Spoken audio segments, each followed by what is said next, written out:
नमस्कार मंडळी, सीताफळ मिलीबग नियंत्रण व फळ पोषण याबद्दल आपणास माहिती देणार। सीताफळाचे मिलीबगचं जे आक्रमण सुरू होते ते फळांचे डोळे उघडायला लागल्यानंतरच त्याचं आक्रमण सुरू होते।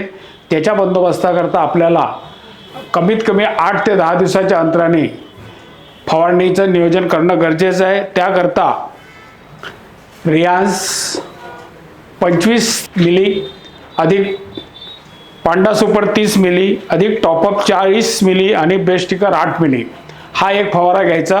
दुसरा फवारा रियान्स 25 मिली आणि डेंटासू 3 ते 4 ग्रॅम अधिक बेस्ट स्टिकर 8 ml असं प्रतिपंपाने आलटून पालटून या फवारण्याचं नियोजन तुम्हाला करणं गरजेचं आहे। तरच मिलीबग हा काही अंशी तुम्हाला आटोक्यात येऊ शकतो।